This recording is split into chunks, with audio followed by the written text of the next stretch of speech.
Hi hello నమస్తే welcome to Rojamma vlogs.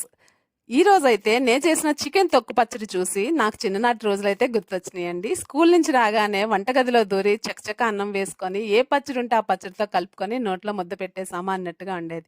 ఈ రోజైతే చికెన్ తొక్కు పచ్చడి ఎలా చేయాలో చూసేద్దాం.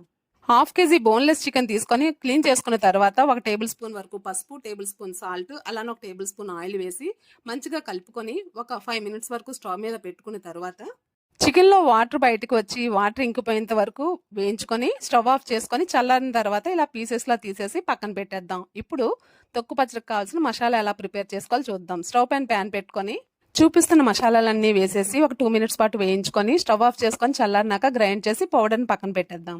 స్టవ్ పైన కడాయి పెట్టుకొని 250 గ్రామ్స్ ఆయిల్ వేడెక్కాక చికెన్ తొక్కును వేసుకొని ఇలా వేయించుకొని తీసి పక్కన పెట్టేద్దాం అండి. ఎక్కువ వేస్తే గట్టిగా అయిపోతుంది చికెను. మిగతా ఆయిల్లో అల్లం వెల్లుల్లి పేస్ట్ ఒక 5 టేబుల్ స్పూన్స్ వరకు వేసుకొని రుచికి సరిపడా సాల్ట్ వేసి ఆయిల్ పైకి తేలేంత వరకు వేయించుకున్న తర్వాత మనం గ్రైండ్ చేసుకున్న మసాలాతో పాటుగా ఆచి చికెన్ మసాలా కూడా కాస్త ఒక స్పూన్ వేసారంటే టేస్ట్ బాగుంటుంది. ఆ తర్వాత మనం ఫ్రై చేసిన చికెన్ కూడా వేసి పక్కన పెట్టుకొని నెక్స్ట్ వెల్లుల్లిపాయ, ఆవాలు, జీలకర్రతో మంచిగా తాలింపు వేసుకొని తాలింపు గోరువెచ్చగా ఉండేటప్పుడు కావలసినంత కారం కూడా వేసుకొని మనం తొక్కు పచ్చడిలో కలిపేసుకుంటే చికెన్ తొక్కు పచ్చడి రెడీ అయిపోతుంది.